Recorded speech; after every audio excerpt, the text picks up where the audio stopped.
Hello students, कैसे हैं आप बच्चों। स्वागत है आप सभी का। बच्चों, जैसे आपको पता है कि आज से हमारा नया चैप्टर स्टार्ट हो रहा है और वो चैप्टर है ह्यूमन फिजियोलॉजी का first chapter, that's digestion and absorption.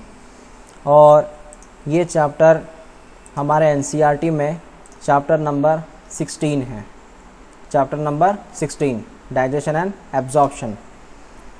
जानते हैं बच्चों इस चैप्टर के बारे में। ओके, तो फर्स्ट पॉइंट क्या है इस चैप्टर का। इनका ये कहना है food is one of the basic requirement of all living organism. जो फूड होता है वो एक बेसिक रिक्वायरमेंट है ऑल ऑर्गेनिजम्स का।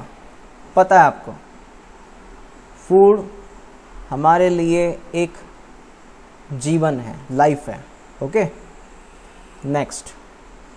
अब बच्चों इन फूड में मेजर कंपोनेंट्स कौन कौन से रहते हैं। जो major components of our food are carbohydrate, proteins and fats. मतलब हमें जो खाने से मिलता है वो है कार्बोहाइड्रेट, प्रोटीन एंड फैट्स। और केमिस्ट्री की भाषा में इनको कहते हैं ऑर्गेनिक फूड। कौन सा फूड है ये? ऑर्गेनिक, क्योंकि कार्ब है, प्रोटीन है, फैट्स है, ऑर्गेनिक फूड है। आपको पता होगा organic food, organic and inorganic chemistry पता है आपको। देन विटामिन्स, मिनरल्स और also required in small quantity. मतलब हमें जो खाना होता है वो अलग अलग अमाउंट में लगता है। अगर आप ह्यूज अमाउंट में चाहते हैं, लार्ज अमाउंट में, तो हमें कार्बोहाइड्रेट, प्रोटीन और फैट को कॉन्सेंट्रेट करना पड़ेगा जो हमें लार्ज अमाउंट में लगता है। अगर बॉडी को स्मॉल अमाउंट में कोई खाना लगता है तो वह है vitamins and minerals. Got it? Okay. Food provide energy. Food की वजह से हमें एनर्जी प्रोवाइड होती है। Organic material for growth and repair of tissues. Food जो हम खाते हैं, ये हम खाने से हमें क्या क्या मिल सकता है। सबसे पहले we will get energy. Second thing, we will get organic materials.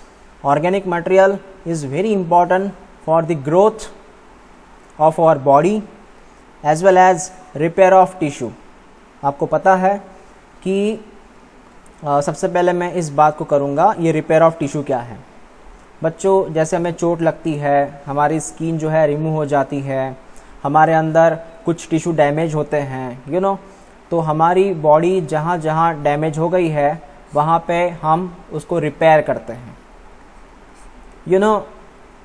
जहाँ चोट लगी है वहाँ पे हमें एक न्यू स्किन आती है, तो क्या हुआ? असल में रिपेयर हुआ ना। तो उसके लिए हमें वहाँ पे एनर्जी की ज़रूरत है, हमें वहाँ पे कुछ ऑर्गेनिक मटेरियल्स की ज़रूरत है ताकि वो रिपेयरिंग हो सके। हमें ऑर्गेनिक मटेरियल है ताकि हमारी ग्रोथ हो सके। ठीक है, जैसे मैं आपको एक एग्जांपल देता हूँ कि ऑर्गेनिक मटेरियल में एक बेस्ट एग्जांपल है बच्चों प्रोटीन। और प्रोटीन वो चीज़ है जिसकी वजह से हमारी ग्रोथ भी होती है, हमारी हाइट बढ़ना, शरीर की ग्रोथ होना, एज वेल एज जो टिश्यू रिपेयर होते हैं वो भी होते हैं इस प्रोटीन की वजह से। बात समझ में आ गई आपको? ओके। और रहा सवाल फूड प्रोवाइड एनर्जी, तो ऐसा कौन सा फूड है सर जिनकी वजह से एनर्जी मिलती है हमें। स्पेशली मैं बात करूंगा, अगर मैंने यहाँ पे 3 चीज़ें टिक की थी, याद है ना, carbohydrate, protein and fats, yes. तो उसमें मैं आपको ये बताऊंगा जो स्पेशली ऐसा न्यूट्रिएंट है जो हमें एनर्जी प्रोवाइड करता है। ऐसा न्यूट्रिएंट जो हमें एनर्जी प्रोवाइड करता है वो है carbohydrate plus fat. both things will provide you energy, much more energy। और फैट से तो हमें मैक्सिमम एनर्जी मिलती है, पता है, हमने पढ़ा है ये एडिपोज टिश्यू, मैक्सिमम एनर्जी मिलती है कहाँ से? फैट से, मैक्सिमम एनर्जी। क्लियर? और रहा सवाल वो है ग्रोथ का। तो ग्रोथ जो होती है हमारी बच्चों, वो होती है मोस्टली प्रोटीन से। तो protein is required for the body for the growth, carb and fat required the body for the energy। Got it? Sir फिर ये विटामिन्स, मिनरल्स की ज़रूरत क्या है? हाँ, vitamins and minerals are very important to provide immune system. You know students, what is immune system? ये हमारे अंदर का एक डिफेंस सिस्टम है जिनकी वजह से हमारा प्रोटेक्शन होता है बैक्टीरिया से, बाकी अदर पैथोजन से, है ना. यस, अभी फ़िलहाल आपको पता है ये कोविड की कंडीशन शुरू है, कोरोना कंडीशन शुरू है. इसमें हमारे बॉडी को इम्यून सिस्टम स्ट्रांग करना ज़रूरत है, इसलिए मैक्सिमम विटामिन्स का सप्लाई होना ज़रूरी है. ओके, और आपको पता है विटामिन्स कहाँ होते हैं? मैक्सिमम विटामिन्स मिलते हैं हमें मैक्सिमम फ्रूट्स से, फलों से. क्लियर हुआ. Next, the water we take in play important role in metabolic process. Metabolic का मतलब होता है केमिकल रिएक्शन. मेटाबॉलिक का मतलब है chemical reactions. Also prevent dehydration of the body. पता है ना व्हाट इज डिहाइड्रेशन? क्या होता है डिहाइड्रेशन? डिहाइड्रेशन का मतलब होता है sir removal of water from body. हमारे शरीर से पानी निकलते रहता है, चाहे वो स्वेट के फॉर्म में हो, चाहे वो यूरिन के फॉर्म में हो, चाहे वो वेपर्स के फॉर्म में हो, है ना. जब ब्रीदिंग करते तो भी वाटर निकलते रहता है बच्चों, तो हमारे शरीर से पानी निकलते रहता है. और ये पानी को फुलफिल करने के लिए ऑब्वियसली हमें पानी का इंटेक बढ़ाना चाहिए, पानी कंटिन्यू पीना चाहिए, जितना बॉडी को रिक्वायर्ड होता है उतना. तो पानी की वजह से हमारी जितनी भी केमिकल रिएक्शंस है वो एक्चुअल में रन होती है, चलती है. समझ में आया आपको? तो water is most important for the chemical reaction, याद रखिएगा. Then bio macromolecules in the food cannot be utilized by our body in their original form. ये सेंटेंस को समझिएगा, ये क्या है, ओरिजिनल फॉर्म क्या है. जैसे बच्चों एग्जांपल मैं आपको बताऊं कि मान लीजिए हमने गेहूं का आटा ला दिया, गेहूं का आटा लाया. हम डायरेक्ट आटा खाते क्या? नहीं, आटे से पहले, व्हीट फ्लोर से पहले हम रोटी बनाते, बाद में खाते, है ना. तो वहाँ पे कन्वर्जन जरूरी है. सेम चीज़ यहाँ पे है. उन्होंने क्या कहा? जैसे आटा, जैसे गेहूँ ले लो, गेहूँ ओरिजिनल है, हम गेहूँ भी नहीं खा सकते ना, हम आटा खा सकते हैं. हम क्या खा सकते हैं? हम रोटी खा सकते हैं. वैसे ही अगर मान लीजिए कि हमने पोटैटो खाया, पोटैटो के अंदर कौन सा केमिकल है? स्टार्च. पता है आपको स्टार्च कौन है? Carbohydrate. It's a sir carbohydrate. Carbohydrate पता होगा आपको, है ना. इसलिए आपने ये जरूरी है आपको 10th में बेसिक क्लियर करने का केमिस्ट्री में. सो पोटैटो के अंदर स्टार्च होता है, स्टार्च कार्बोहाइड्रेट है. जब भी हम पोटैटो खाते हैं तो हमारा शरीर जो है वो स्टार्च को यूज नहीं करता. No use of the starch. हमने स्टार्च भी खाया तो हमारा शरीर स्टार्च को यूज नहीं करेगा, क्योंकि स्टार्च ओरिजिनल फॉर्म है. यस, ओरिजिनल फॉर्म कौन है? स्टार्च. और हमारा शरीर स्टार्च को यूज नहीं करेगा. जैसे हम ओरिजिनल गेहूं नहीं खाते, मतलब डायरेक्टली हम गेहूं नहीं खाते, वैसे हमारे बॉडी स्टार्च को डायरेक्टली यूज नहीं करेगी. हमारे खून में स्टार्च नहीं जाएगा. फिर सर क्या होगा? फिर क्या होगा? सॉल्यूशन क्या है इसके ऊपर? सॉल्यूशन ये है स्टार्च को कन्वर्ट किया जाए. सॉल्यूशन तो उस एक ही हो रहेगा, उस स्टार्च को कन्वर्ट किया जाएगा, स्टार्च को अलग फॉर्म में कन्वर्ट किया जाएगा. देन क्या कहते हैं? They have to be broken down. Starch को ब्रेक किया जाएगा, उसको कन्वर्ट किया जाएगा सिंपल सब्सटेंस में. और इसके लिए हमारे अंदर इंस्टॉल है डाइजेस्टिव सिस्टम, है ना. क्या काम है हमारे डाइजेस्टिव सिस्टम का? कि सर इस सिस्टम की वजह से हमने जो स्टार्च खाया था वो स्टार्च अल्टीमेटली कन्वर्ट होता है ग्लूकोज में. यस, तो इस सिस्टम की वजह से हमने जो स्टार्च खाया था वो धीरे धीरे धीरे कन्वर्ट होता है ग्लूकोज में. स्टार्च एक कॉम्प्लेक्स कंपाउंड है. कॉम्प्लेक्स मतलब बड़ा सा कंपाउंड है, और ग्लूकोज जो है एक सिंपल कंपाउंड है. सिंपल मतलब एक छोटा सा कंपाउंड है ना. कॉम्प्लेक्स का मतलब, जैसे मैं आपको यहाँ पे एक बताऊँ कॉम्प्लेक्स मतलब क्या. जैसे ये चेन देखिए, एक लॉन्ग चेन है, that is called as complex. और सिंपल का मतलब बस एक सिंगल सा रिंग है. ये रिंग की चेन है, ये जो देख रहे हैं ना आप, ये ए नंबर लिख रहा हूँ मैं, क्या है, रिंग की चेन है सर, और ये बी नंबर क्या है, सिर्फ एक रिंग है। तो दोनों में ये फ़र्क है। और हमारी बॉडी जिनका यूज़ करती है वो ग्लूकोज है, and we can use the glucose because a simple compound. और हमारी बॉडी ग्लूकोज को सिंपल फॉर्म में ही एक्सेप्ट करती है, स्टार्च को नहीं एक्सेप्ट करेगी, ग्लूकोज को एक्सेप्ट करेगी। ठीक है, समझ में आया? इसलिए हमारे अंदर इस सिस्टम को डेवलप किया गया है, डाइजेस्टिव सिस्टम को। तो आपको पता चला why should we require digestive system? Because sir, for to convert complex compound into simple compound we require digestive system. Okay, अब ये जो प्रक्रिया है that we called as digestion, इसका मीनिंग क्या है? This process of conversion of complex food substance to simple absorbable form is called as digestion. तो digestion का सिंपल मीनिंग ये है बच्चों कि कोई भी अगर कॉम्प्लेक्स चीज़ हो, उस कॉम्प्लेक्स चीज़ को अगर सिंपल में जब कन्वर्ट किया जाता है तो जो प्रक्रिया यहाँ पे यूज़ होती है उस प्रक्रिया को हम कहते हैं डाइजेशन। तो what is digestion? In this case the complex food convert into simple food, और वो सिंपल फूड जो है हम इजीली एब्जॉर्ब कर सकते हैं, we can easily absorb it. समझ में आया? ओके, ये डाइजेशन का जो डेफिनेशन है इसको आपको लर्न करना पड़ेगा। Now is carried out by our digestive system, और ये होता है हमारे डाइजेस्टिव सिस्टम से by mechanical way and by biochemical way. Mechanical way और ये बायोकेमिकल वे क्या है मैं आपको ये समझाता हूँ। मैकेनिकल वे का मतलब होता है जहाँ पे हमारे टीथ यूज़ होते हैं, है ना। हमने रोटी खाई, रोटी के टुकड़े होना, जैसे हम कहते हैं ना चेविंग करो, चेविंग करते जाओ, चबाते जाओ, वो मैकेनिकल एक वे है जिसमें टीथ काम करता है, जिसमें टंग काम करते हैं, जिसमें स्टमक भी काम करता है। तो ये मैकेनिकली काम कर रहे हैं। बायोकेमिकल का मतलब होता है with the help of chemicals digestion हो रहा है।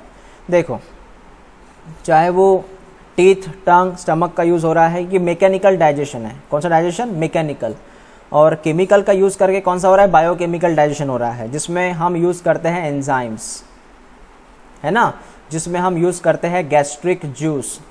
पढ़ा आपने ये स्कूल में गैस्ट्रिक जूस क्या क्या रहता है, तो जिनमें बायोकेमिकल मेथड यूज़ की जाती है। क्लियर हुआ? ओके। अब आपके सामने एक डायग्राम है जो हमारे एनसीईआरटी के अंदर भी डायग्राम दी गई है। अब इसमें ढेर सारे नाम हैं, तो हमें वन बाय वन सिर्फ यहाँ पे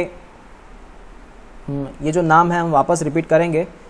ओके, तो फिलहाल इसमें जो एलिमेंट्री कैनल है, एलिमेंट्री कैनल मतलब जो डाइजेस्टिव सिस्टम, इसमें बहुत सारे नाम हैं। इनको हमें वन बाय वन जज करना है और इनके लोकेशन कहाँ पे है वो भी हमें देखना है। समझ में आया? तो सबसे पहले ये डायग्राम के पहले भी हमें यहाँ पे पहले एलिमेंट्री कैनल जानना पड़ेगा, ग्लैंड्स के बारे में जानना पड़ेगा, तब जाके हमें डायग्राम का एक्चुअली जो एड्रेस है सबके वो पता चल जाएंगे। ओके, अब देखिए बच्चों, उसमें हम पहले पढ़ने जा रहे हैं हमारी सिस्टम डाइजेस्टिव सिस्टम। ओके, अब इस डाइजेस्टिव सिस्टम में दो बातें आती हैं। कौन कौन सी देखिएगा? एक होता है एलिमेंट्री कैनल, दूसरा होता है glands. Yes, we have to study two things. कौन कौन से? Elementary canal as well as glands. इनसे बनता है ये डाइजेस्टिव सिस्टम। तो हमें दोनों के ऊपर फोकस करना है। सबसे पहले हमारा टॉपिक क्या रहेगा? एलिमेंट्री कैनल, और दूसरा आपको पता है ग्लैंड्स रहेगा। ठीक है ना? ओके, तो सबसे पहले अगर मैं एलिमेंट्री कैनल की बात करूं, ये हमारा हेडलाइन एलिमेंट्री कैनल। तो बच्चों, एलिमेंट्री कैनल में जो एक सिंपल सा रास्ता है उसमें कौन कौन आते हैं? शुरुआत होती है माउथ से, स्टार्ट बाय माउथ या start from the mouth to up to anus. Okay, mouth to anus, both are the opening. Okay, और एक पाइप रहता है। एलिमेंट्री कैनल एक पाइप रहता है, यहाँ से स्टार्ट, एलिमेंट्री कैनल स्टार्ट, यहाँ पे एंड। ओके, अब जैसे मैंने आपको डायग्राम के बारे में कहा, वही डायग्राम हमें एक बार फोकस करनी है, समझिएगा। अब देखिए एलिमेंट्री कैनल में कौन कौन आता है। यहाँ पे एलिमेंट्री कैनल में mouth, oral cavity. Oral cavity का मतलब है माउथ जो है बच्चों वो ओपनिंग है, माउथ एक ओपनिंग है, दो लिप्स के बीच वाला जो जगह है वो माउथ हुआ। उसके अंदर जहाँ पे वी कैन से जहाँ पे टंग है, जहाँ पे टीथ है, वो ओरल कैविटी का एरिया है ना। ओके, तो ओरल कैविटी मतलब ये वाला एरिया हुआ ओरल कैविटी, जहाँ पे टंग है, टीथ है, सलाइवरी ग्लैंड्स है सब। उसके बाद में जो नेक्स्ट आता है वो है फेरिंग्स। तो मैं यहाँ पे मार्क करता हूँ, ये फर्स्ट माउथ, दूसरा ओरल कैविटी, तीसरा आता है फेरिंग्स। फेरिंग्स के बाद आता है ओइसोफेगस, पता है ओइसोफेगस, ये वाला ट्यूब आप देखते रहिएगा। उसके बाद में आता है बच्चों स्टमक, ये 5th नंबर। मैं एलिमेंट्री कैनल के काउंटिंग कर रहा हूँ, 5th नंबर स्टमक। उसके बाद में स्टमक के बाद आता है इंटेस्टाइन। इंटेस्टाइन में आता है बच्चों स्मॉल इंटेस्टाइन, इसमें पहला पोर्शन ड्यूडेनम, ये स्मॉल इंटेस्टाइन का पहला पार्ट ड्यूडेनम। उसके बाद में यहाँ पे है जेजुनम, है ना। यहाँ पे आता है इलियम। ये जो मैंने बच्चों यहाँ पे ABC लिखा ना, ABC, पता है ये ABC कौन है? ABC है ये स्मॉल इंटेस्टाइन के पार्ट। कौन कौन से? Duodenum, jejunum, ileum, they are the part of the small intestine. उसके बाद थोड़ा हम यहाँ पे कलर चेंज करेंगे। अब यहाँ पे देखिए, आपको यहाँ पे दिख रहा होगा असेंडिंग कोलॉन, है ना, डिसेंडिंग कोलॉन, ट्रांसवर्स कोलॉन। तो ये इनको भी मैं नाम देता हूँ असेंडिंग कोलॉन। उसके बाद में B number transverse colon, C number descending colon. Sir ये कौन है बच्चों? ये होते हैं large intestine. Yes, they are called as large intestine. You know that intestine has 2 part, small and large intestine. Yes. उसके बाद में यहाँ पे आता है rectum, also a part of large intestine, and finally anus. Okay? Finally anus. तो जो मैंने मार्किंग किया है वही आपको याद रखना है, बाकी आप जो बचे हुए एरिया है उसको आप फिलहाल याद मत रखिए, चाहे वो सीकम के बारे में हो, चाहे वो अपेंडिक्स के बारे में हो, वर्मिफॉर्म अपेंडिक्स, ये फिलहाल याद मत रखिए। मैं पढ़ाऊँगा, सब पढ़ाऊँगा। ये मैंने आपको सिर्फ ये बताया कि एलिमेंट्री कैनल जो है वो उसका वे क्या है। तो एक बार मैं रिपीट करता हूँ, mouth, oral cavity, pharynx, oesophagus, stomach, duodenum, ये स्मॉल इंटेस्टाइन का इसलिए मैंने A लिखा, जेजुनम, इलियम। समझ में आया? उसके बाद में आप जानते हैं ये ascending colon, transverse colon, descending colon, rectum, ये पार्ट है लार्ज इंटेस्टाइन के। और लास्टली कौन है? एनस। तो आप समझ सकते हैं ये माउथ फर्स्ट पार्ट है ना, इट्स अ स्टार्ट। माउथ ये स्टार्टिंग है और जो एनस है ये एंड है। ओके बच्चों, ठीक है, आगे बढ़ते हैं। अभी अब यहाँ पे एक लास्ट पैराग्राफ की बात करते हैं हम, आज के लेक्चर का लास्ट पैराग्राफ। इसमें क्या कहा उन्होंने, जो मैंने आपसे कहा था कि एलिमेंट्री कैनल सर स्टार्ट होती है begin with the anterior opening that is called as mouth.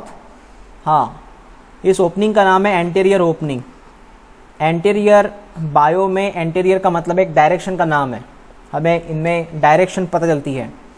So anterior मतलब एक पोजीशन पता चलती है। Anterior opening called as mouth and it open out posteriorly through the anus. मतलब हमारे शरीर में अगर हम यहाँ पे अगर ये प्रॉपरली ये पाइप को ड्रॉ करें, है ना, तो ये हुआ स्टार्ट, ये हुआ एंड। जहाँ स्टार्ट है वो माउथ है, जहाँ एंड है वहाँ एनस है, और इनके हम अलग से नाम देते हैं अकॉर्डिंग टू देयर पोजीशन। इसे कहते हैं anterior, that's a name of position. Anus को कहते हैं पोस्टेरियर। तो माउथ कहाँ है हमारा? एंटीरियर साइड में है। एनस कहाँ है? पोस्टेरियर साइड में है। समझ में आया? Okay. The mouth lead to the buccal cavity, mouth के बाद वहां पे होता है बक्कल कैविटी। बक्कल कैविटी हम कहते हैं ओरल कैविटी, है ना, जहां ओरल कैविटी में हमारे रहते हैं नंबर ऑफ टीथ, उसके बाद में टंग, है ना। तो टीथ, टंग, इन दोनों को पढ़ना है हमें। स्पेशली उन्होंने पहले एनसीईआरटी में कहा है each tooth is embed in a socket of the jaw bones. मतलब इस लाइन का मैं आपको मीनिंग बताऊं, क्योंकि हमें टीथ भी डिटेल में पढ़ना है और टंग भी। So each tooth is embedded in a socket of jaw bone. अब ये बच्चों जॉ बोन जो रहता है ऐसे रहता है, ऐसा एक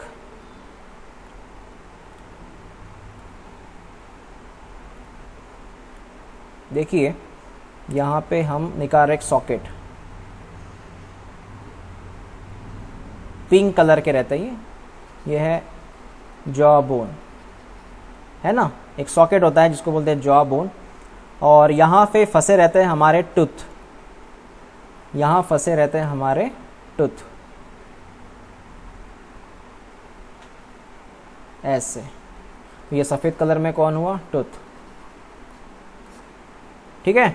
और ये रेड कलर में कौन हुआ? Jaw bones. इस तरह बच्चों हम कंटिन्यू करेंगे इस लेक्चर को। नेक्स्ट वीडियो में हम नेक्स्ट टॉपिक की बात करेंगे, एलिमेंट्री कैनल को हम कंटिन्यू करेंगे। ओके, तब तक जितना पोर्शन है एनसीईआरटी में उतना आप पढ़ लीजिए, क्योंकि हमें इसमें एक्स्ट्रा भी पढ़ना होगा। Got it? सो जितना पोर्शन हुआ उतना आप पढ़ लीजिएगा, और इंट्रोडक्शन ज़रूर पढ़िएगा। इसमें डाइजेशन की डेफिनेशन पढ़ के रखना, एलिमेंट्री कैनल में कौन कौन आता है वो पढ़ के रखना, ठीक है। तो मिलते हैं हम नेक्स्ट वीडियो में।